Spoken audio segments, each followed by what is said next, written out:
It's interesting. The Galatians 5 passage, after the fruit of the Spirit description, Paul says, if we live by the Spirit, let us also keep in step with the Spirit. And that Mm. phrase, keep in step, is like a single Greek word that was a military term to describe how Roman military, like Roman legions, they had this particular way of aligning themselves, which made them essentially like unbeatable in battle. It's like a really hyper practical, like align your life in this particular way. And I think we need to do that. We can't just have good intentions. Willpower is not enough, as you have taught so many of us. Like you have to actually take steps toward making real change in your life. What's the lure? What is it that's addictive or compulsive or whatever word folks want to use to these little screens? A lot of it is just, I hate to be bored.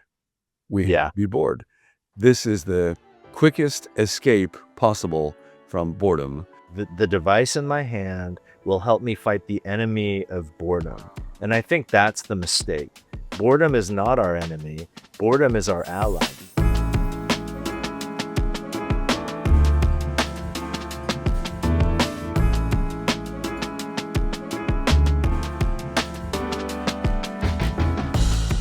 Thank God for technology. What an incredible gift it is. I'm sitting in a hotel room someplace. Jay Kim, my friend, and he was my pastor, and Nancy, my pastor, when we lived in San Jose up until this past year, is sit in a hotel room someplace else. We get to talk to each other face to face and get to record this for all of you. So technology is a great gift, and it is one of the great challenges of our lives. So that's part of what we're going to talk about today. Jay has written a wonderful book called Analog Christian and is in the Bay Area. So he lives in the heart of what's going on with technology and is a remarkable thinker, preacher, writer. Jay, thank you so much for agreeing to talk for a while. Oh, of course, John. Anytime. Love any chance I get to be with you. Well, it's always a great joy. I'm actually in the Bay Area at the moment and met with a bunch of pastors, preachers talking about preaching last night. So your presence and face and influence was all over the room. Yeah, I'm bummed that I'm not there. We just missed each other. So, but here we are, technology. Yep. Yep. So let's talk about that. We're Become New working on that line from the psalmist. Lord, teach us to number our days so that we may gain a heart of wisdom. And you write in Analog Christian about in your own personal journey, feeling that qualities like resilience and contentment and wisdom were kind of being put at risk, just looking, particularly during the pandemic, but more than that, at the impact that social media, online technology has. You quote Gene Twenge, who's one of the great writers on this subject, who says that we are on the brink of a mental health crisis that we have not seen in decades, and that a lot of that seems to be connected to technology. And there's a lot of talk about that. Is she exaggerating? Is it really that bad? What is the impact of technology on us, and why does it work the way it does? Yeah, I mean, it seems like the more recent data, she wrote those words, a while ago, over a decade ago, I believe. The more recent data from people like Jonathan Haidt, Anxious Generation, I think a lot of folks know him from that book, but he's been writing extensively about what's happening in our cultural moment. To me, my estimation, the data seems so abundantly clear and in many ways undeniable at this point that she was right. Jean Twenge was right that we are in a mental health crisis in large part due to the rise of the smartphone and specifically social media. And, from my own personal experience, beyond the data, just my own personal experience, and as a pastor, the great gift I have of hearing the stories of people in our congregation, it seems as though the strange, ubiquitous vortex that almost all of us find ourselves in the digital age, with social media and just the changing of media as a whole, seems to have thrust us into this vortex where self-centric despair leads to comparison and contempt and on and on. and we're becoming increasingly fragile, increasingly unwise. We're addicted. I think the data bears that out. It's interesting that word addict comes from a Latin word that at the time of Jesus was used to describe slaves. It was a legal term. So we're enslaved. I mean, I'll admit it often. I have to reckon with my own sort of enslavement to my digital addictions. And I think that awareness is really key because, like you and I have already said, technology in and of itself is not evil or vile. Although some of the design, there might be some ethical questions we can ask. But all in all, technology can become a really useful tool when we use it appropriately. But I think we're in a time when technology uses us more than we use it. And I think we have to talk about that. Yeah, you have a line in the book where you talk about the problem isn't technology, the problem is us. Yeah. And, and I was also very struck by when you talked about how the apps we are using us, and we're not so much the customers as we are the products. What did you mean by that? Yeah, that comes from the work of a man named Tristan Harris, who is by trade a design ethicist. So what that means is his life's work is committed to asking ethical questions about digital design, how we So design applications. his vocation is a design ethicist? I didn't know that was a thing.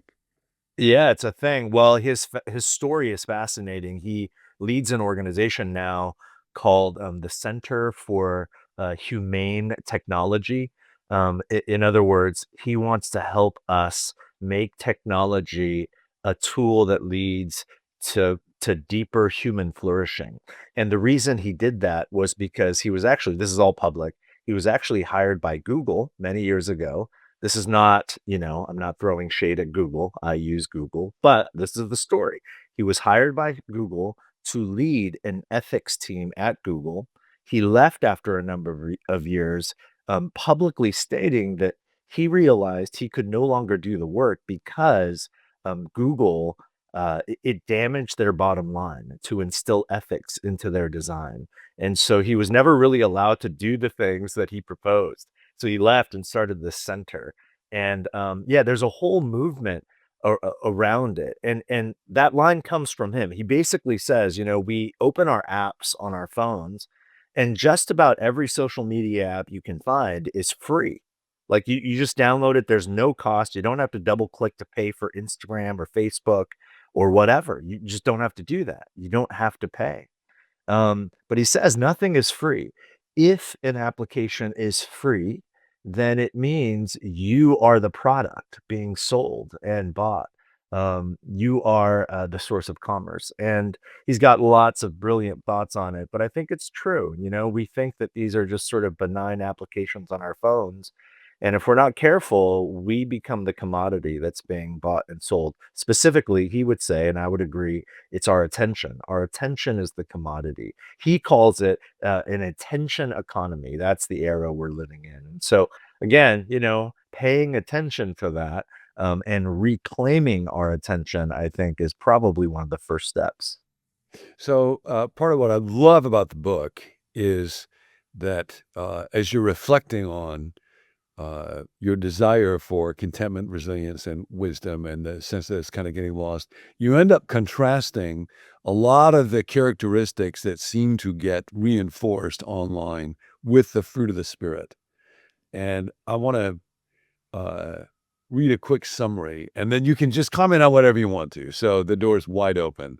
But you talk about what we're experiencing in the digital age and what we actually need from God. And then you walk through the fruit of the Spirit. We need love instead of self-centric despair. That's a very striking phrase. So you might say a word about that. Joy instead of comparison.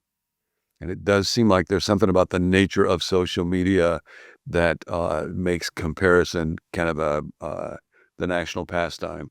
Peace instead of contempt. All of those things lead to a life of contentment. Patience instead of impatience.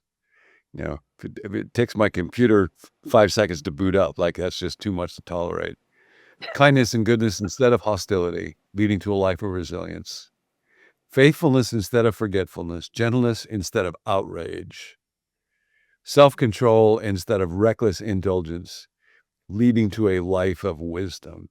And it was very striking to me going through that, how, uh, powerful the fruit of the spirit is, and, the goal at Become New is just how do we grow spiritually one day at a time? So, as you're listening to this, you might think about in the fruit of the spirit, where is God speaking to you? What do I need love today? Do I need joy today? And so, but the contrast between that and what often ends up getting surfaced online was very striking. How did you make that connection, and where did that come from in your own life? And jumping off there, what parts of that would you like to address?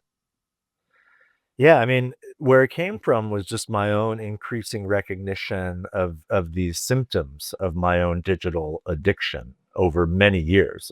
And I just started naming them. Like, why do I, it never starts with such clarity. I didn't wake up one day, pick up my smartphone and think to myself, man, this is a device that leads me to self-centric despair. But here I go. I'm just gonna open it anyways. It was just a feeling. Like I would find myself mindlessly scrolling, um, and there was something in me that felt so off.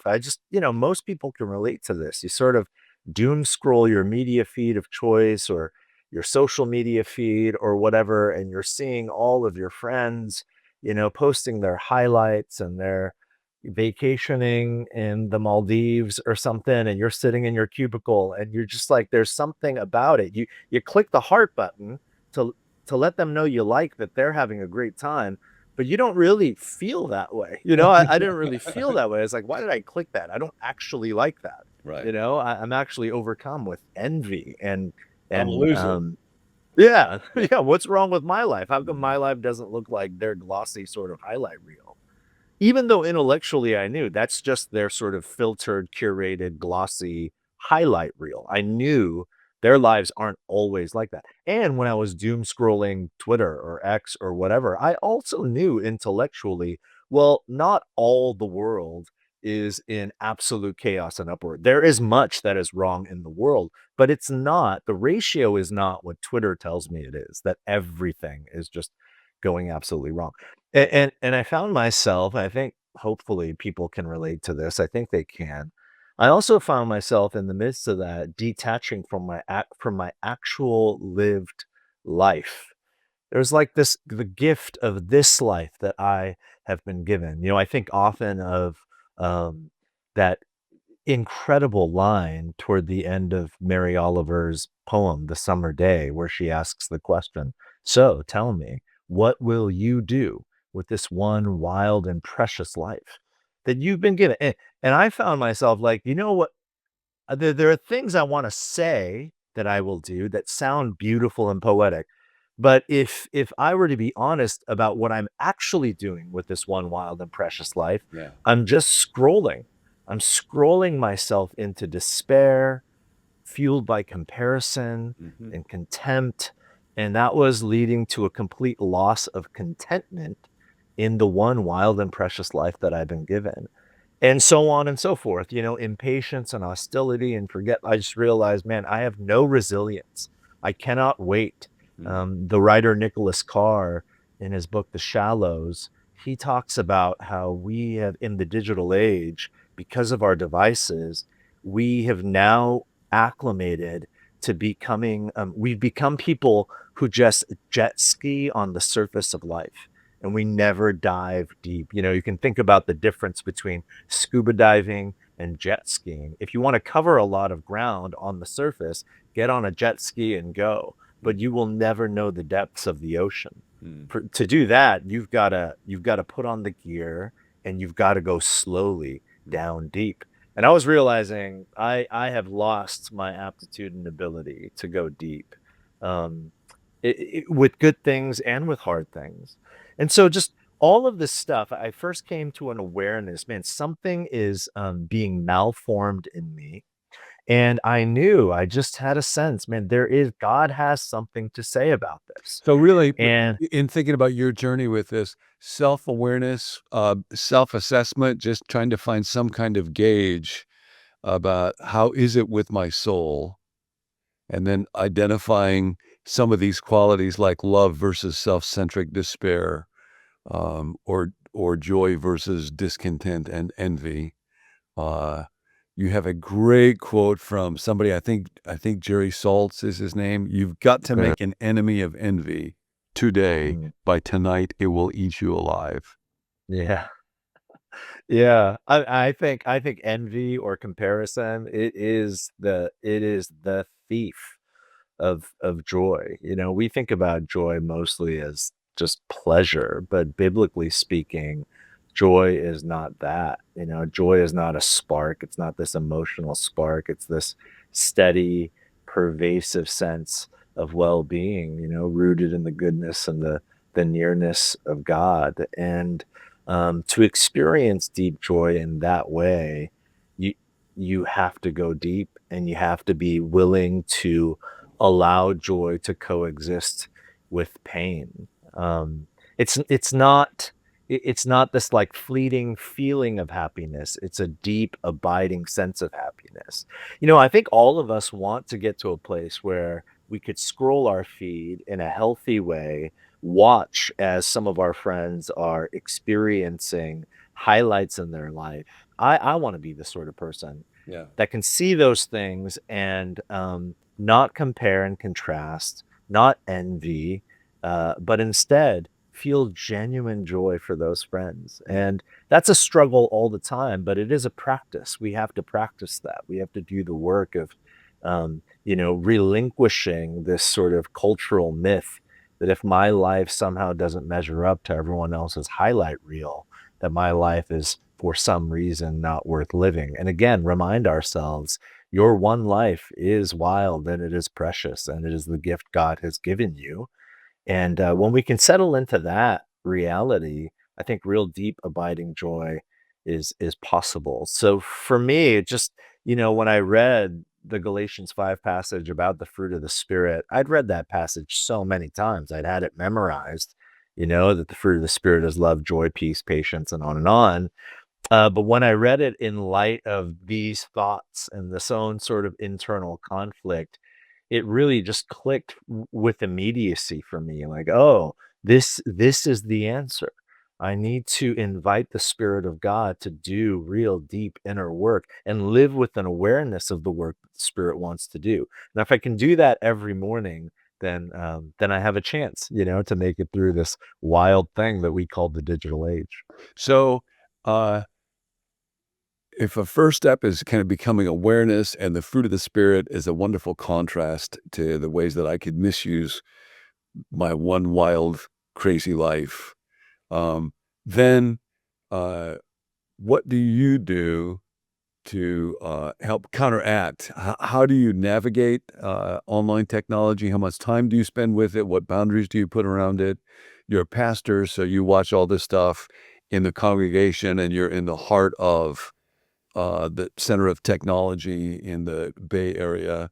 So for somebody who's listening to us right now, we're actually using technology to have this conversation, and hopefully for them to be pointed towards God. How do you shepherd people to navigate technology wisely? Yeah, this I'll get really sort of nuts and bolts and practical here. I'm borrowing this from our friend Andy Crouch, who in his book The Tech Wise Life a number of years ago proposes a paradigm and a practice that I found immensely helpful. Really, truly, I would say it changed my life. He suggests a rhythm of digital Sabbath. And the suggestion he makes is commit to 1 hour a day, 1 waking hour a day, 1 day a week, and then 1 week a year. And what he means by that is commit calendar, 1 specific waking hour a day when you will shut off all digital engagement. And then commit 1 full day a week. So for me, when we started that as a family, that was Saturdays when I was with my family. It's Mm. my Sabbath. We had no digital technology around, and then 1 week a year. So for me as a pastor, I typically will take 3 to 4 weeks off every summer, and it was 1 full week of that break that I just had no digital engagement. And it's interesting at first. I think it's really, John, you've done so much work along these lines with steps and this like 12-step programs. The very first step, I've learned this in such beautiful ways from you. The very first step is to admit that we were powerless. Mhm. And one of the things that this sort of initial digital Sabbath sort of detox did for me was it forced me to reckon with the depth of my addiction. Yeah. So when I first started this, that 1 hour a day was like impossibly long. That one day a week, my hands were just jittery. I was constantly It's reaching for the just phone. you had the itch. Yeah, and Yeah. then the 1 week a year, I was like, "How am I gonna make it through? This is insane. How can I live my life just surrounded by embodied humans? I need digital whatever," you know? And, and it forced me to say, I'm powerless against this. I need the Yeah. spirit to cultivate Oh, fruit so in good, me." yes. And over time, God is so faithful. The Spirit began and continues to cultivate that fruit in me. So I think starting somewhere like that, um, one, just being ready, it's going to be impossibly difficult at first for most of us, not for all of us, but for most of us. But now, several years into it, it's much longer than 1 hour a day. It's more than a day a week for me. And I'm about to go on sabbatical for the next month. And I'll have my smartphone so that I can get directions and, use Google Maps, but I will not have my email, nor will I have any of my social media on. One very practical thing I would recommend, there are several companies that do this, but I have a device that I ordered online called the Brick, and it's a magnet that sits on my refrigerator. And every morning before I leave for the office, I open my Brick app and I turn it on. And what it does is it shuts down all of my applications on my phone that I have pre-selected. Mm. So anything that will be a distraction device for me shuts down. So during the workday now, the only things that are up and available on my phone are just basic essentials: text, phone calls, Google Maps, things like that. And there's no social media, there's no news app, there are no games. I don't have games on my phone anyways, but there none of that. It all shuts down. So I really have like, 8 hours a day where my phone just is kind of a dummy phone, and so there's lots of tools out there, but I think it's interesting. The Galatians 5 passage, after the fruit of the Spirit description, Paul says, if we live by the Spirit, let us also keep in step with the Spirit. And that Mm. phrase, keep in step, is like a single Greek word that was a military term to describe how Roman military, like Roman legions, they had this particular way of aligning themselves, which made them essentially like unbeatable in battle. It's like a really hyper practical, like align your life in this particular way. And I think we need to do that. We can't just have good intentions. Willpower is not enough, as you have taught so many of us. Like you have to actually take steps toward making real change in your life. What struck me as you were talking about that and thinking about what's the lure? What is it that's addictive or compulsive or whatever word folks wanna use to these little screens? And, it sounds so, uh, simple and superficial, but, a lot of it is just, "I hate to be bored." We hate Yeah. to be bored. And, this is the quickest escape possible from boredom, although it doesn't lead to that crazy life. It's striking. Binge watching has become a thing, streaming has become a thing, and we can spend all kinds of times, but you never watch a movie about somebody who's watching a screen. When we watch a movie, the person that we're watching is not doing what we're doing. They're actually engaged in the real world in life. So we're watching people do stuff that we're not doing, and we would never watch somebody do what it is that we're doing. And it does seem like a fair chunk of it is just part of what's needed in our day because it's so easy to outsource it or escape it is the willingness to experience a certain level of boredom while I am kind of retraining my mind to be able to manage consciousness. Yeah. Boredom, I totally agree. You're right. These devices um, help us fight what we think is our enemy, boredom. It's like, I'm bored, I'm at this red light, Yeah. so here is my ally. My the device in my hand will help me fight the enemy of boredom. And I think that's the mistake. Boredom is not our enemy. Boredom is our ally because I think when we allow boredom to do its work, it leads us to deeper imagination. Mm, The device can never help you imagine. It actually fights against imagination mm, because it just fills your mind with content, like pre-made content. That is not your mind, it's not your heart, it's not your experience creating something new in the world. yeah. It's you just receiving whatever was made for you. And now algorithmically made for you to keep you scrolling. Yes. And unless we allow boredom to become our ally and to do the work, one of my great fears is that we are going to become a culture without real imagination. And how heartbreaking would that be? Like all of the great works of art and literature Mm, and music and even just human interaction and relationship, the stories that buoy our culture, like it came from imagination, yeah. expansive imagination. And I have found boredom is the path. I mean, you and I are both preachers and teachers, and I am bored every time I go about writing a sermon. Like every time there is boredom that is a part of it. Is like I'm just staring, like I don't know, Yes, I'm but often I've got to bored let when it do I'm its work. preaching a sermon, and that's a really bad sign. That's right. That's right. So yeah, I think that's a great point. We got to I let I I boredom I do its work. remember when our kids were little, sometimes there would be that complaint, "I'm bored."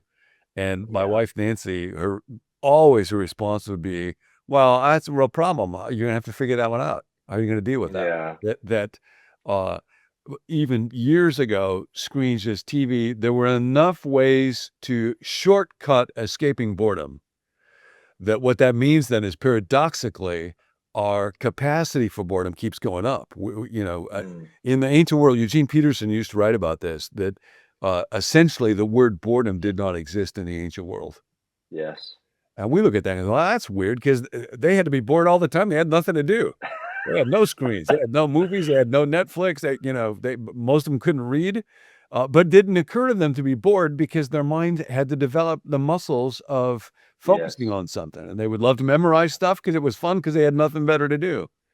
And Right. so for folks who are watching us today, to be willing to be bored Mm. and to allow that to stimulate you, to have your mind be renewed in ways that flow out of the real world and your one wild life and meeting God in the midst of it. But it's almost like that's I have to start by saying I will be willing to be bored and engage in life in the midst of the challenge of that. Yeah, totally agree. And I think, when it comes to relationships, boredom can feel awkward. Yeah, And, people are you think, boring, especially if you're an introvert, and I tend to be that way, and you tend to be that way. That's part of the problem. Well, it's another thing, like with Nancy, my wife, it's just fun to watch her in conversation, and, she is a brilliant question asker and conversationalist, and yeah, her analog to it will be, oh, having a conversation with somebody is like watching a movie. So it'll feel that she's yeah, getting into it like there's a deep interest. I have to work at that more. It doesn't come as naturally to yeah, me, but I get a lot more meaning and satisfaction out of a conversation like that than yeah. I might just have, occupy my mind on a screen. Yeah, Nancy, those who know Nancy, sh she is never boring. I cannot recall having a conversation with her where at any point I was bored. And what's interesting about that as I think about Nancy, it's not because she always has such incredibly interesting things to say, although she often has interesting things to say. It's not all the time. What I love about Nancy is, and the reason I think I'm never bored any moment I'm with her is because she is insatiably curious. Yeah. She is excavating to the depths. It's almost for anyone who's spent time with Nancy, you know what I'm talking about. She is relentless in digging deeper. Like Mhm. she's wanting to know more, Yeah, tell me more. That's interesting. That's fascinating. Making connections. That makes me think of this. And that's imagination. yeah, You know, that's imagination. It's not just here's what I read, here you go, and that's that. That's boring. yeah, You know, that's actually boring. yeah. Um, and I think all of us can do that. Like curiosity is this untapped for many of us, this Oh, untapped gift in yes. all of us. And it's in all of us. All you got to do is just ask the question, tell me more, you know? There's a line from G.K. Chesterton where he says, "There are no uninteresting subjects, just uninterested people." Oh man. Yes. And, Yes. that's true, not just of academic subjects, but of life itself, of creation Yeah. itself, and I think you're right, I think especially of people, and I think now about Nancy. Honestly, occasionally, I wish she was a little bit boring, but, uh I'll think about her or other friends, people that I know will be watching this right now that just have a capacity for life and a zest for it and an interest in it, and Mm, stuff matters and stuff is intriguing, and that's particularly true about people. And so for those of us that have to work harder at it, to be willing to work harder at it, and really, uh that gets deeply to the central, primary fruit of the Spirit, which is love. Um, yeah. and you talk about two questions that we need to ask ourselves when it comes to people: who is the other in my midst? And then what is required of me to will their good? Mm, And it yeah. strikes me that, as you're saying with Nancy, because there's such a deep interest in people, and it's just unforced, it's just there, it naturally leads to, "Oh, I care about you, and I wanna know Yeah. about your relationships. If you're married or you have kids, I wanna know about that. If not, your work, what your dreams are." And finding out those things, what John Gottman used to call a love map. I'm just finding out details Mm, about somebody, and as I do, it matters, and, "Oh, this is good, no, this is terrible," and so what's required of me to will the good of this person, with that question, which I thought is such a great question, because it can't just be, I gotta, whip myself harder to will the good for people more. I if it's gonna be sustainable, I need to be drawn for that, and so a big part of what's required is to know more about you. And if I'm gonna know yeah. more about you, a big part of that is that I'm just genuinely curious and I wanna know more. Yeah. Yeah, this desire for connection, I think it grows through curiosity. Yeah, I totally agree. And you and I, like you said earlier, yeah, we're prone to being a bit more isolated. Yeah. So it does take a little bit more work for us. But even for people like us, when curiosity becomes the lens through which we see all of our relationships, Yeah. both near and far, those with whom we share real intimacy and those with whom we're just sort of acquaintances, or the barista at Starbucks who wrote Yes. your name wrong on your cup, Yep. to ask the question, huh, I wonder about their life. Who are they? Where are Yeah, they from? yeah, Where are they going? yeah, What are their desires? yeah, You know, you think about the C.S. Lewis quote, like, there are no mere mortals, yeah, you know, like imago Dei, like every person is a gift. And to see life that way, um, expands our imagination. And soon enough, we realize, this is way more exhilarating than this little black box in my back pocket. Jay, it's so rich. I'd never made this connection or thought about this before either. Uh, One of the big differences between being with a person and being with this is I get to be in control of this. Mm, And so I don't have to be bored because I can just go to whatever it is that will interest or arouse or whatever with me. Whereas when I'm with the person, I'm not in control. And that very first temptation, going back to the garden, if you eat the fruit, your eyes will be open and you will be like God. You will get to be in mm, control. And yeah. so the screen offers me the sense of control that being with another person does not offer me. Um, but it's the person where there is the image of God and where there is life and meaning. Mm. I just recently read this book by I think he's a German sociologist named Harmut Rosa. I think that's how you say his name. But the book is called The Uncontrollability of the World. And Oh, oh, what a he talks great about how in the I know, the title alone is worth the money. He talks about how in the modern world, because of the way all sorts of things, the industrial revolution, technology, all sorts of things have rewired and shaped us. He says that we have come to see all of life, including other human beings, as things to conquer or to master wow, or to subdue so that we can control them. wow, So that we, and he says, so that we can make use of them. It's really just utility. It's utility. yeah, And we don't really think about this, but like honestly, we think about even other human beings this way. Like, what use is this person to me? And he actually, this is the point I'm trying to make. He says, because of that, we live life as a series of his words, points of aggression. He says all of life in the modern world is lived in an aggressive posture. I wow, have to know, but know in order to conquer, master, and make use of. mm, Not just textbooks, but humans and everything. And, it was so poignant when I read it because I realized, even now, after having done some of this work in my own life, I realized, oh man, there is still some of that, much of that in me. This sort of desire to make life controllable and to make it utilitarian, to make it useful to me. And that is like just like you said, that is the garden.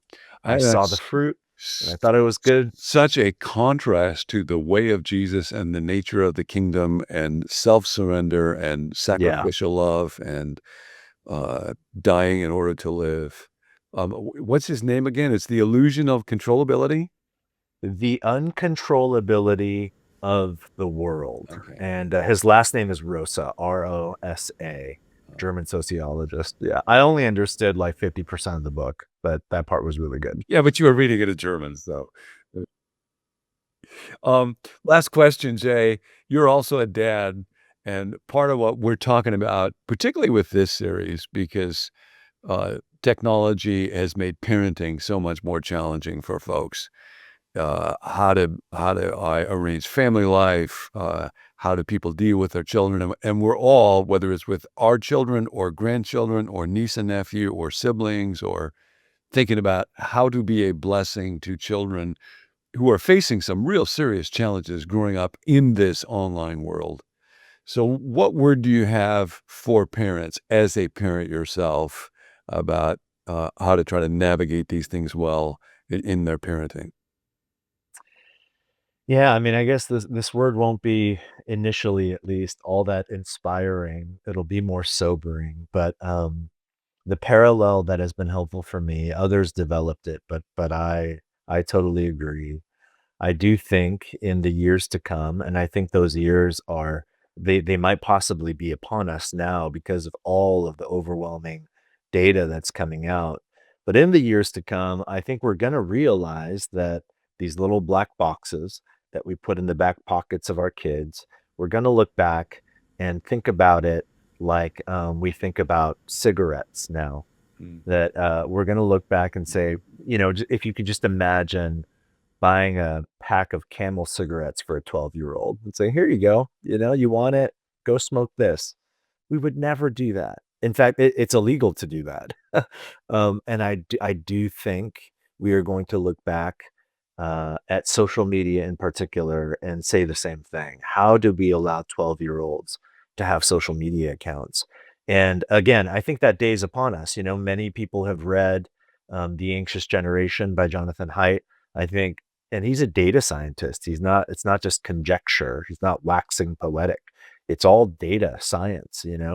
It's clear that the damaging effects of social media in particular on young children and on teenagers, it's just overwhelming. So, just on a personal level, for me and my family, we have a 10-year-old and a soon to be 7-year-old. We have already had conversations with our 10-year-old, sort of preemptively instilling in her the expectation. We've said, hey, we're not going to get you a smartphone all the way through high school. You will not have social media accounts. Um, and so, getting really nuts and bolts, we have said, this was recommended to us by a dear friend of ours who actually works at Apple. Interestingly enough, Mm. he said in his family, he's got teenagers. What he's done is he has gotten his children Apple Watches because you cannot access social media there, but you get some of the essentials. Their kids can call their parents, they can text, um, and stay in contact that way. They can have their calendar there, but there is no social media.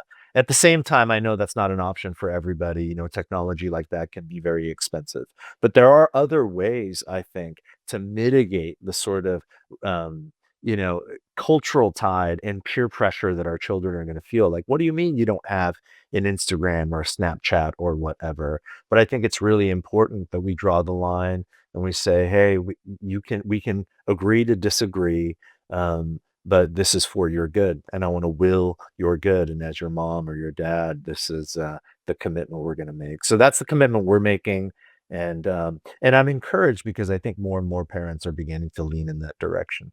Well, and, Jay, that's just a huge gift to every parent that's watching or listening to know you are not alone. You're not crazy. Yeah, There's a community of folks that are working on this yeah, together, and it's really worth the work. So, yeah.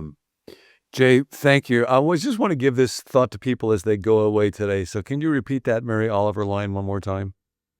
Yeah. She says at the end of her poem, The Summer Day, "Now tell me, what will you do with your one wild and precious life?" So, I invite you to take that into today. Just keep talking with God. God, what do you want to do today with my one wild and precious life? Jay, I'm very grateful for your wild and precious life. So thank you for this time. Thank you so much, John. Hey, thanks for joining us. Be sure to subscribe so you don't miss any future episodes from John. You can also visit our website, becomenew.com, to access all of our videos there, or subscribe for the emails that go with each video. But my personal favorite way to stay in the loop with Become New is by text. We will send you a text message every morning that we release a new video with the title of that video and just the link to the video. So if you want that, you can text the word BECOME to the number 855-888-0444, and we'll get those messages to you. If you've got a prayer request, there's a group of us who meet each weekday, Monday through Friday, for 1 hour to pray for viewers just like yourself. So you can text or email us your prayer request at 855-888-0444 or at connect@becomenew.com. Remember, the most important thing about your life is the person you become. We'll see you next time.